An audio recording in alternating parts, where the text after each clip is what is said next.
Welcome to the Lean Blog Podcast. Visit our website at www.leanblog.org. Now, here's your host, Mark Graban.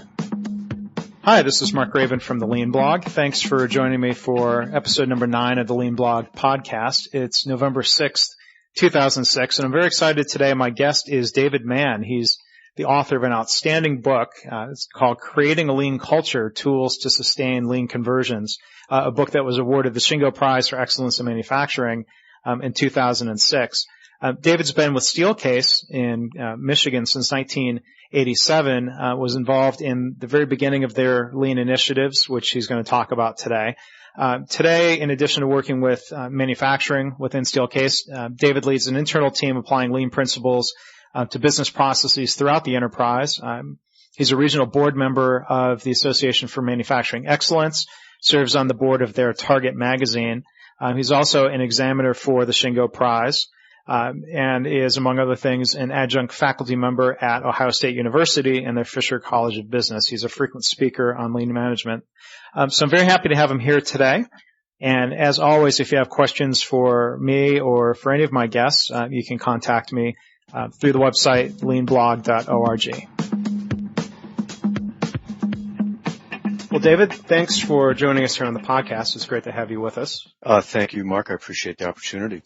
I want to talk a little bit, before we get into some of the topics in your book, Creating a Lean Culture, if you wouldn't mind talking a little bit about how you got started personally learning about lean in your career and how your background as a social scientist, kind of plays into the perspective you had in lean over your career. Okay. Perhaps the first thing to say is that I've always been sort of a steam shovel watcher in that I've been interested in the way things work. Mm-hmm. And have also been interested in operations. I was asked to help with communication for a lean initiative at Steelcase about 10 years ago. And I was happy to do that. And as I got into that role, into those tasks, I, of course, had to learn something about what I was talking about. Mm-hmm. So spent time with the lean project teams that were working on value stream conversions in really at that time really one of our plants in our headquarters location in Michigan, Grand Rapids, Michigan. And so we were telling people about lean, talking about a case for change, which is an externally based case for change, which is pretty important in persuading people that there was something different that we had to do, that we didn't really have a lot of choice. And those are some business pressures that were on Steelcase at the time? Right. We call them the 3 C's, competitors, capital markets, and customers. Customers were looking for more value. Competitors were closing the gap where there were gaps with us. And the company had gone public a few years earlier, and our stock price was, as a reflection of how the capital markets viewed our performance, left something to be desired. And almost all the employees were stockholders. There was a gift of stock to everyone when the company did go public. And so there was pretty widespread understanding of how the street was looking at the financial performance of the company. So we used that external case for change. And as we got further in that, and I've been involved in organizational change for a long time now, like 30 years in various roles in various places. And I began to see as we were doing this communication work that there were what you would conventionally call change management problems. That is, people were saying, I'm not really sure I want to do this. Right. What's the story with this? So there was a gap there, and it's always been something that has been a professional activity of mine and an interest of mine. So we started thinking about,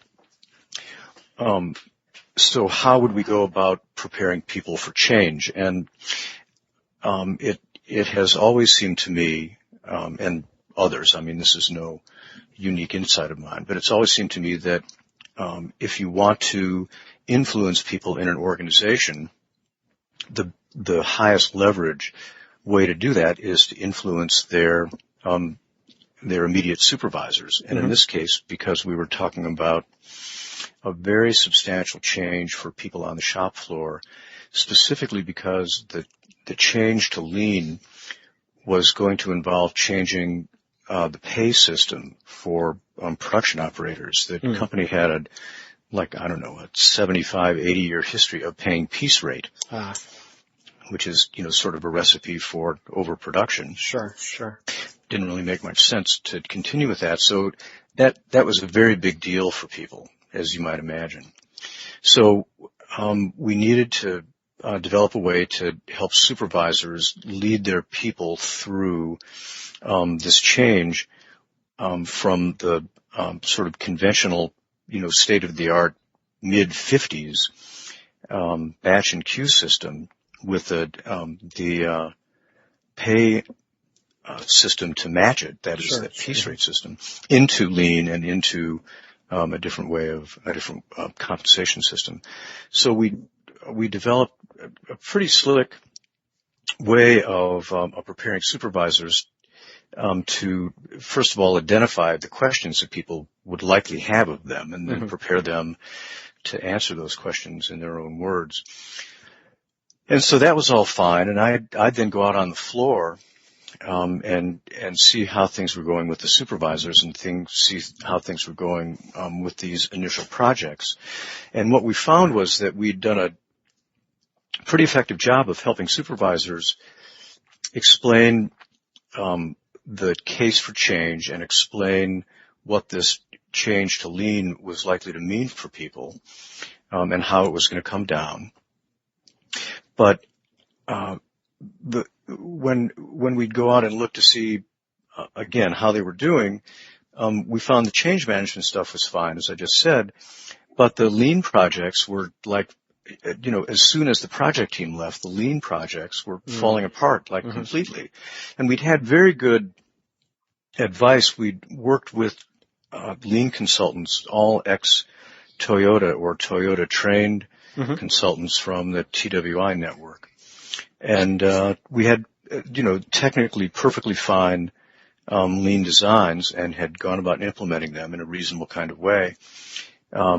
But they were falling apart, as I mentioned, when the project teams left, because what we found is that we'd prepared supervisors to lead people through the change to lean, but we really hadn't understood what it was that they needed to do when we got there.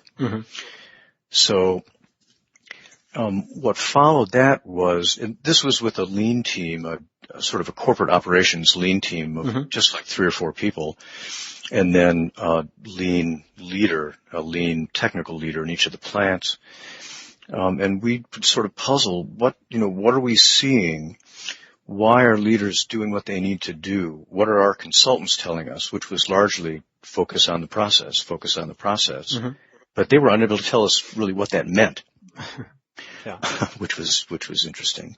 I likened it to the Toyota guys were sort of like fish, and we were asking them, so tell me what it's like being able to breathe underwater.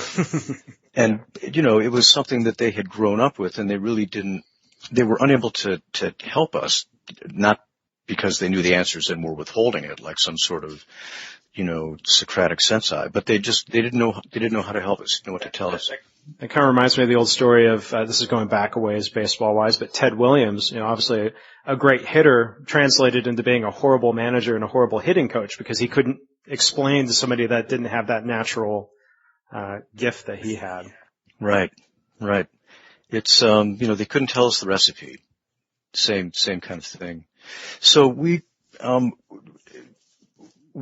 spent probably 3 or 4 years and we spent most of our time out on the floor with plant managers or value stream managers, supervisors, team leaders, just sort of trying to understand what was going on, watching what they were doing, trying to make the translation from what we had learned, from the usual sources, what we'd learned from reading, what we'd learned from our time with our senseis, and trying to apply that to what we were seeing in front of us.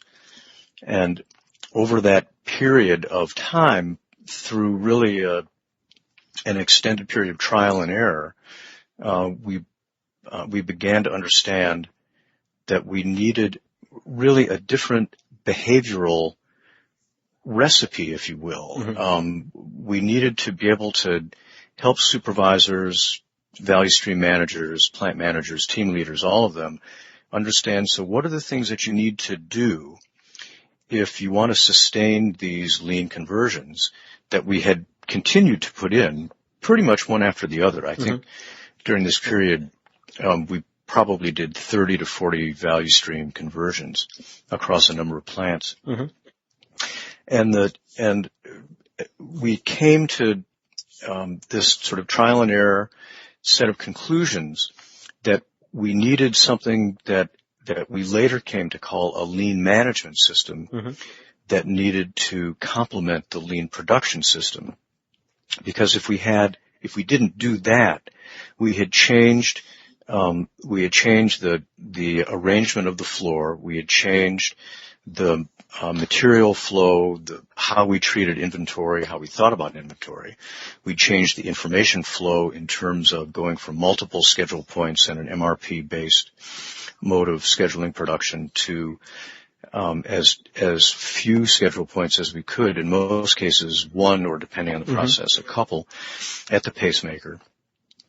But we had supervisors who were still running after parts, who felt uncomfortable if they didn't have several days worth of material in their area, and operators who wanted to know what they were going to be doing for the week as opposed to what they were going to be doing for the next half hour. So we came to the conclusion that we needed, and sort of coming to the conclusion is more in retrospect, that we sort of worked our way into. We needed to give the people in leadership positions a better idea about what it was that they needed to do in order to manage in this new lean environment. And we needed to give them the visual tools that would make it easy for anyone to see what the status of production was, and later, as we understood it more, what the status of the non-production operations were. And then we needed a way to close the loop on this focus, which was really focusing much more on process and much less on results, so that we needed a way to close the loop on what the standard work for leaders was showing up as the leaders use the visual controls. So what are you seeing? How does expected meet up with actual? And when actual falls short, then work to understand why, and develop a process to follow up on that in a way that can actually bring change and first stability and then improvement. Yeah. So we ended up with a system that really closes the loop on process focus, which we had come to understand after being told repeatedly by our sensei, focus on the process, on the process. We finally came to understand what that meant, and that basically if you take care of your process, your process will take care of you, and you shouldn't really wait until the end of the day to understand how your process is working. Yeah. So in the book, it seems no accident that Chapter 3 right away is this idea of standard work for leaders as being an important part of that management system. It seemed like being very reactive and fighting fires and being kind of a traditional supervisor to transitioning into the lean model of supervision. The idea of, we hear a lot about being a coach and being a different type of leader. I've also seen resistance to the idea of standard work. That standard work is something for everyone else to do, or, as engineers, and, I'm an engineer myself, so, sometimes I'll pick on engineers for being too focused on, the engineering aspects of lean. It sounds like, you've been pushing that transition from engineering to the people side. How do you work with that resistance that supervisors might have to documenting what their daily activities are, to moving in that approach of actually embracing standard work for themselves? Well, it's a lot like other aspects of lean, and that is it involves something of a leap of faith at some point. Like, okay, I'm willing to try this. Mm-hmm. But we had spent enough time with these folks on the, with the supervisors particularly, and with the others in leadership positions on the floor, trying to sort of puzzle this out with them. And we said, look, how about what if you tried this?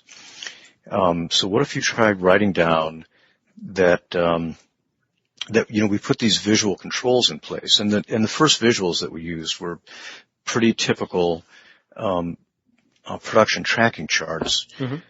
Hour by hour charts is what we started out with. The interval has gotten smaller over time, but why don't you start with the hour by hour chart and make sure that you're there at the hour by hour chart at least 4 times a day, and when you're there, put your initials on it and mm-hmm. See what's going on and talk to the team leader. And if the hour by hour chart isn't filled out, then you know that the team leader is, missing something. So yeah. You want to understand, well, what's happening? Why is that? And what can I do as the supervisor to help the team leader, follow their standard work, which involves, among other things, filling out the production tracking chart.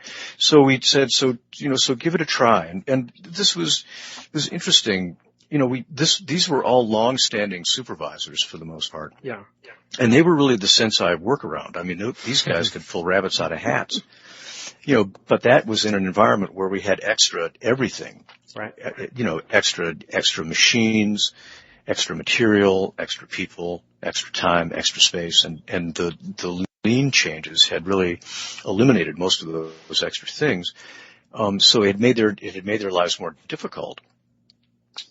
What we suggested to them is, look, if you sort of take care of this system that you've put in place, it will make your work easier, and you also won't forget the kinds of things that you need to do to keep the system working, because mm-hmm. these lean systems are I've always found them to be much higher maintenance in terms of needing more attention than a batch and queue system where you've got, several hours or maybe several days or who knows, more than that of inventory between mm-hmm. operations.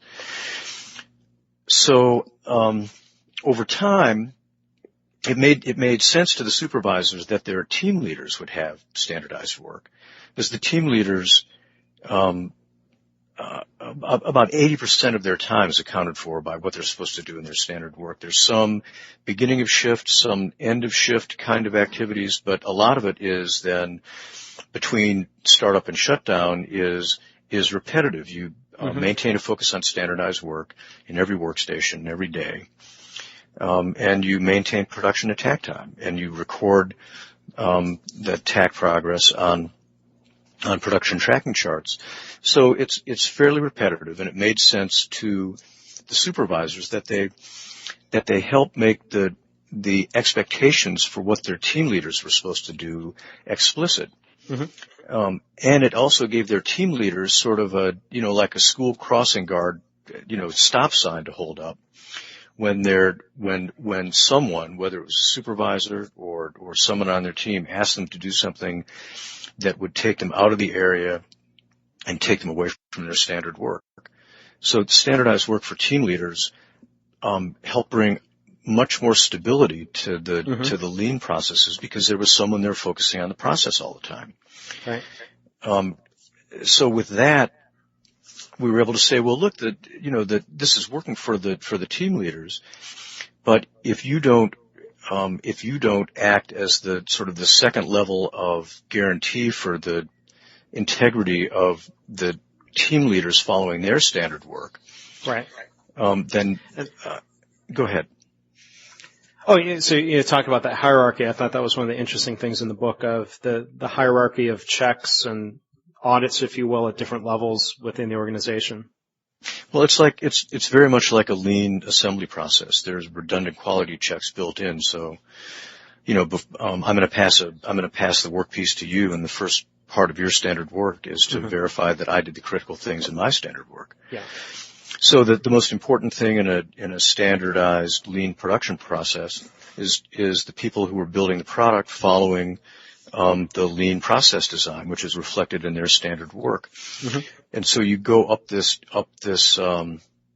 sort of system of checks and reinforcements, where most of what the team leader does is verifying adherence of the production operators to their standard work, and then most of what the supervisor does, accounting for maybe 50% of the supervisor's time, is to monitor and guarantee the integrity, the fidelity of observance of the team leaders to their standard work. And similarly, the value stream manager, maybe 25% of his or her time, they're following up on the supervisor's standard work. And whether plant managers or manufacturing executives, they don't have standard work in the same kind of way, in terms of the same kind of thing every day, but they've got a list, sort of a checklist of what they look for when they're on the floor. Yeah. You made a point earlier, I think it's worth emphasizing, or if you elaborate on, you talked about a manager coming and seeing that something hadn't happened. Let's say the hourly numbers weren't up on the chart, and you made the comment that, they ask, why didn't that happen, or, what could they do to help, as opposed to, I think back to experiences I had with supervisors in pre-lean environments where, if something went wrong, you yelled at somebody. It was kind of more of a, my role as supervisor is to punish you when something didn't happen, as opposed to asking why, or, do you have some examples of maybe having the transition supervisors into that new way of, asking why first instead of just jumping down someone's throat, maybe? Well, something close to that. One supervisor in particular had taken a few days off. It was around one of the holiday periods of the year. I don't remember which one. And he came back, and his area was completely out of control. He was building, his area built various kinds of freestanding desk units. And, it was a progressive build, flow assembly line. Except there were partially built units all over the place on the floor. And people were running, not in some cases literally, but they were here and there trying to find parts. They were scavenging from one unit to be able to build another, and the whole thing was really a mess. Yeah. And he worked for a very sharp value stream manager who sort of let him jump back into the fray and start expediting stuff and running around and, trying to do engineering's job and production control's job and maintenance's job. And, he let him do that for a couple of days, before he said, hey, so why don't you try following your standard work? And his standard work, of course, kept him in the area, kept him focused on what was happening in his area, and kept him using his two-way cell phone radio, right, calling the support groups that were supposed to be working, not for him in a direct reporting relationship, but were supposed to be supporting manufacturing, letting them know what was going on, what the problems were. He was there to direct his people not to be scavenging, but to build what was buildable in the sequence that it came down. And within a matter of a couple of days, instead of this sort of expediting and, trying to get more and more and more of everything and clogging the place, he had gotten it back to, its previous level of stability, because he'd understood what the problems were, and he'd communicated what he needed. That is, find the cause of the problem and resolve those causes. And he has been, this was several years ago, he's been a believer since then. So the idea is not to, that by contrast, so this, in an upholstery area, so sewing, fabric upholstery covers together. One of the supervisors, who was a second shift supervisor, so afternoon and night shift supervisor, found that enough of the sewing machines had broken down that he was going to be in serious trouble. So he got in his truck and he drove to Detroit, which is like a 2.5, 3 hour drive. So he was basically gone all night, but he went and got the sewing machine parts, by George. And that was the sort of thing that was applauded in those days. He was being a hero. Exactly, the heroic efforts. Yeah. Well, if you go up to that area now, there are marked squares on the floor where there are backup sewing machines. I'm not an expert on sewing machines, but they have a known level of reliability. And now when one goes down, instead of trying to take it apart and put it back together yourself, they wheel it out. They wheel a new one in. They send the one that needs repair out to a competent location to repair it, and they keep running. So they've understood what the nature of the process is, where there are predictable problems. They've put countermeasures in place to respond to the problems. They're not yelling at people. They're not making them stay 4 hours extra to get production out. Right. They're able to maintain a stable process. So that manufacturing people, like many other people, are, in my experience, are quite pragmatic. And if you can demonstrate to them something that works, they'll do it. Once you get them to take that leap of faith and give it a try. Yeah. Now, maybe one last topic before we wrap up here. Talk about managers, supervisors making the transition, and in the book there with the chapter in Standard Work for Leaders, I think you mentioned a number like 10 to 20% of supervisors just can't or choose not to make that transition into that new way of thinking. What kind of time frame would you typically use for evaluating, or how much patience have you or your company had in evaluating supervisors before you decide, this person needs to be moved on, maybe? That's a good question. One of the things that happens when you make expectations explicit is that you also make it really easy to see when the expectations are being met or not met, and when they're not met. And so leader standard work would be an example of explicit expectations, just like operator standard work is an example of explicit expectations. And so, as with any other situation where actual's falling short of expected, you want to ask yourself 5 questions. Has this person been trained? Right. Do they know what's expected of them? Do they have the proper tools? Do they have the proper material? And are they getting feedback on their performance?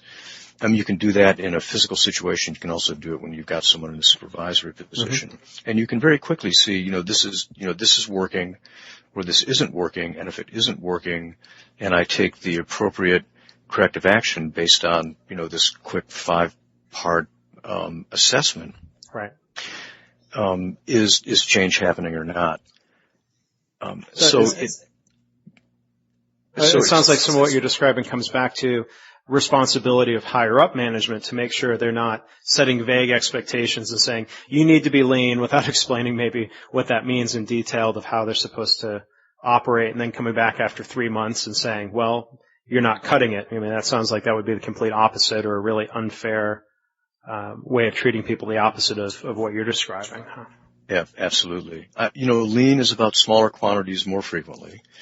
So I'm going to look at I'll look at a day's worth of leader behavior.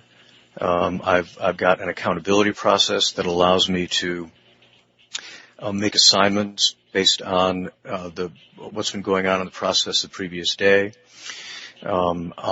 Assignments are typically going to go to supervisors. Are they able to get their assignment done? Are they able to get this sort of bite-sized improvement task completed? Either they are or they aren't. The value stream manager would typically take a quick look at the supervisor's standardized work document that's been filled out at the end during the course of the day. See whether the supervisor is in fact following their standard work. Take a look at the quality of entries on the production tracking charts. Take a look at the quality of entries in terms of understanding the process. An entry being like a problem statement, in a problem-solving discipline. How well do people understand what they're doing? Are they taking the appropriate action? Do they understand their process? Those things become clear much faster in this highly process-dependent environment that you create when you create a lean management system that mirrors the production system. So having said, go ahead. Well, having said that, it becomes pretty clear in a matter of just a few weeks whether you've got leaders who are at least willing to give it a try, or either don't have a clue. So they're sort of either those who won't do it and those who can't do it. They become clear pretty quickly. Yeah. It kind of reminds me of a point you made earlier, maybe in closing here, that instead of measuring the results, where maybe before supervisors would be measured on who made schedule, who didn't have any major quality problems, or completely results-based evaluation. But taking it back more to evaluating how are they performing in terms of the process. So by tracking and measuring their adherence to process, that's what's going to lead to the good results over the long term, I suppose, right? Exactly. So to answer the last part of your question, dealing with people performance is the most difficult thing that managers do for the most part.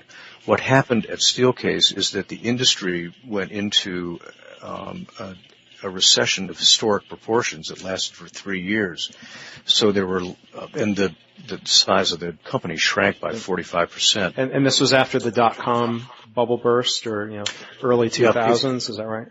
Mm-hmm. It was the .com bubble. It was 9/11, and it was the decline in profitability in the Fortune 500, Fortune 1000, which is the base for our business. So there were lots and lots of departures, and when you looked around, the people that you saw still in managerial positions, still in leadership positions, tended to be the ones who had embraced lean, not just giving it lip service, but were actually doing what they needed to do to keep the lean production systems operating.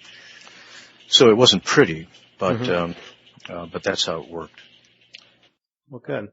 Well, David, thanks again for sharing your experiences and thoughts with us here on the podcast. Again, the book is Creating a Lean Culture, Tools to Sustain Lean Conversions, and I'll make sure that there are links to the book and more of the topics that you've talked to on the website. Very good. Thanks, Mark. Thanks again for the opportunity. Okay. Thank you very much.